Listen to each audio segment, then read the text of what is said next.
За сайн байна. Энэ удаагийн хичээлээр бид Adobe After Effects програмын интерфейсийн талаар судалж эхлэх болно. За After Effects програм маань орсон байна. За та хэрвээ миний түрүүчийн хичээлийг үзээгүй бол түрүүчийн хичээл маань хэрхэн прожект үүсгэх талаар байсан. За Tutni гэдэг прожектыг амжилттай үүсгэсэн байна. Одоо тэр прожект дээр би энэ хөө хичээлээ үргэлжлүүлэх бол. За юун төрөнд үндсэн цэснүүдийн хэсэг. За ихэнх програмуудаар байдаг файл байж байна.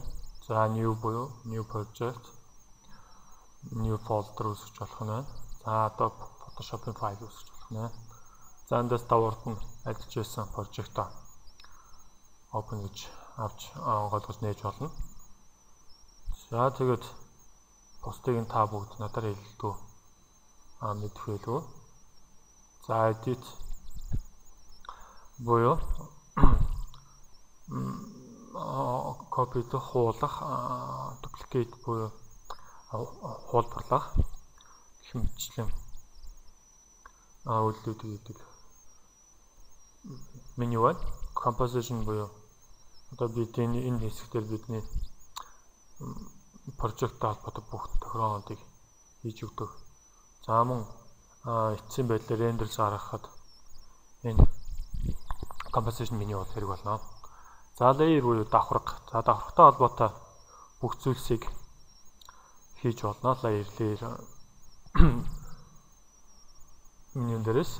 За хэрвээ та урд өмнө Photoshop за түүнтэй адилах хэмжээний програмыг урд нь ажиллаж байгаагүй сураагүй бол та энэ удаадаа Adobe After Effects програмыг сурах үйл ажиллагаасаа төр зур татгалзаад Photoshop буюу түүнтэй адил төстэй програмыг төрүүлж сурснаар таны After Effects програмыг сурах хугацаа чинь тэр хэмжээгээр багасж илүү амар хэлбэр байх болно. За эффект хэсэг дотор эффекттэй холбоотой бүх зүйлс бий. За энэ эффект минутаа бид нар нэлээд их ажиллах болно. За дараагийн хичээлээс та бүхэндээ үзүүлэх болно. За анимашн буюу ойлгомжтой байна. Анимац холбоотой бүх зүйлсийг хийх нэ.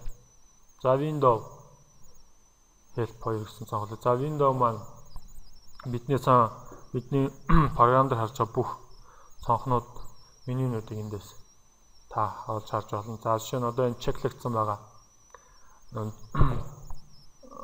цонхнууд бол яг одоогийн байдлаар бидний ажлын талбар дээр байгаа гэсэн үг. Одоо жишээ нь effect presets гэдэг хэсэг маань чеклэгдсэн байна. За effect presets гэсэн хэсэг маань энд байна. За info хэсэг чеклэгдсэн байна. За тэгэхээр info маань энд байна. Timeline tools мэтчлэн зүйлсүүд маань тусын байранда байна. За help буюу тусламжийн хэсэг байна. За дараагийн хэсэг хэрвээ та Photoshop дээр ажиллаж байсан бол Photoshop-ийн багцнуудтай нэлээд төстэй багцнууд байж байгаа шин. За hand tool, zoom, rotation. За тэгэл pen type, clone, brush гэх мэтчлэн. За тэр буюу ерөөс буюу балуурдал байж байгаа шин.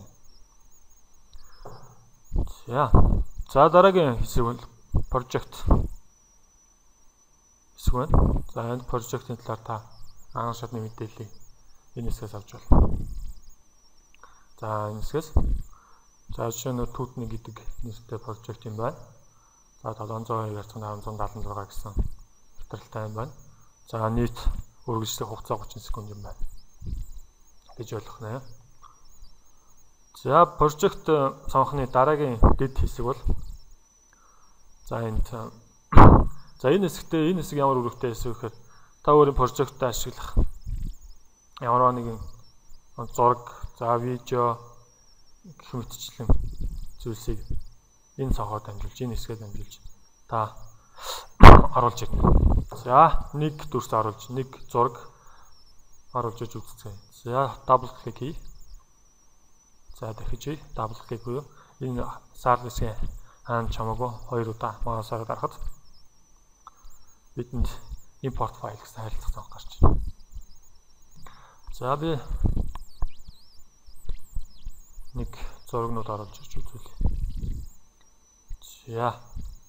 За та нэг нь оруулж болно. За open гэдээ оруулж болно. За бүгднийг нь зурж байгаад open гээ оруулж байна. За мөн control тарж байгаад яг өөртөө хэрэгтэй файлуудыг зөвхөн сонгож оруулж болох нэ.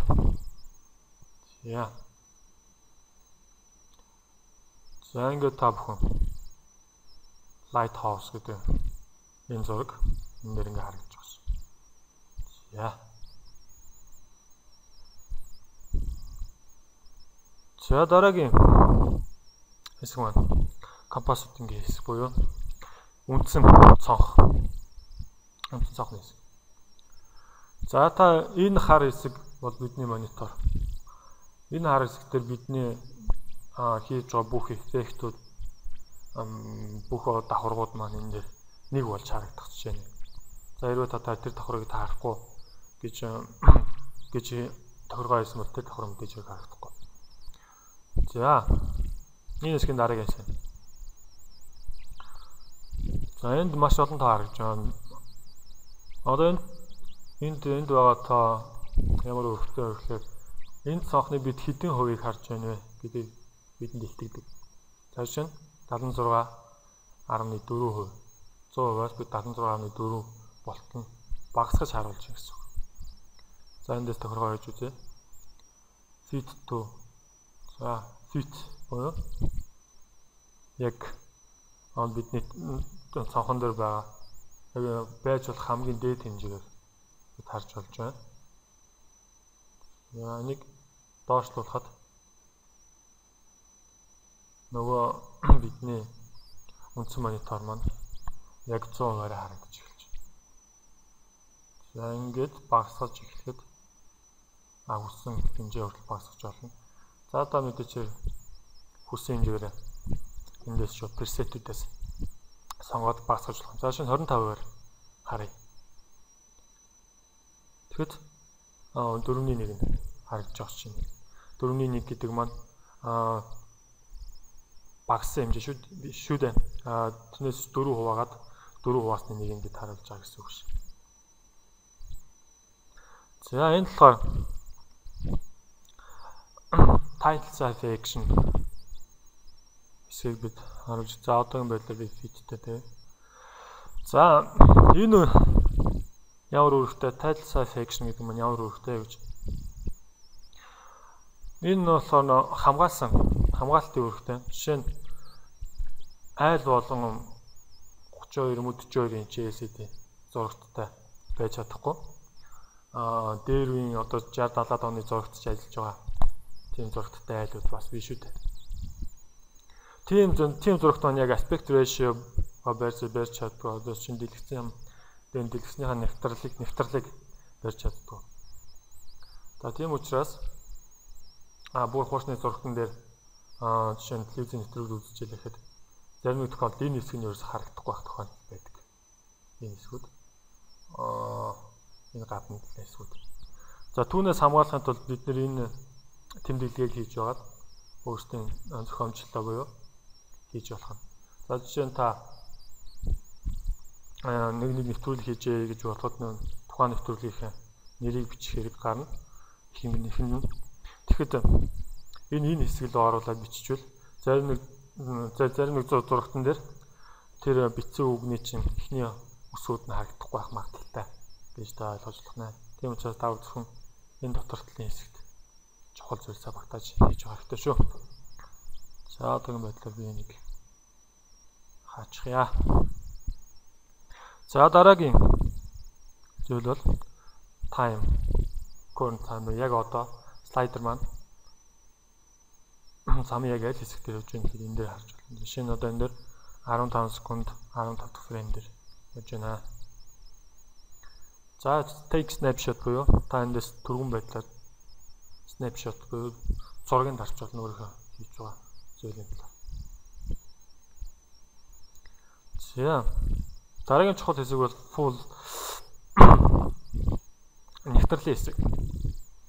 За энэ хэсэг ямар үүрэгтэй вэ гэхээр та маш олон давхаргатай, маш олон эффект орсон зүйлийг зохиомжлыг хийжээ гэж бодъё л та.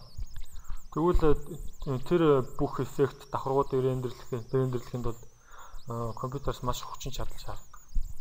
За мэдээч хэрэг шууд ямар ч гацаагүй үүсэх бол боломжгүй тийм их хүчин чадал шаардж байгаа хэсэг. Тийм учраас бид гацалтыг ямар нэгэн байдлаар багасгах, энэ тулд рендерийнхээ чанарыг буулгаж нэвтрэлийг буулгадаг. За жишээ нь full хагасаар 3.1-ээр 4.1-ээр хэмжээний нэвтрэлийг буулгаж бид арай хурдтайгаар рендер хийж болно. За хэрвээ та 3D-ийн програм дээр ажиллаж байсан бол эдгээр зүйлсийг хараад ойлгож байгаа. За энэ хэсэг бол бид нэр аль камераар бид нэр харах бай гэдгээ зааж өгнө. За жишээ нь active camera буюу одоо хамгийн ихний энгийн камер. За өмнө зүүн дээр арт талын камер, хажуу талын баруун талын bottom гэх мэтчлэн камерууд авсаж болно. За тэгээд үүгээр өнөөдөр хичээлээ өндөрлөе. Дараагийн хичээлээр бид интерфейс хэсгийг хөгжлүүлэн судлах болно.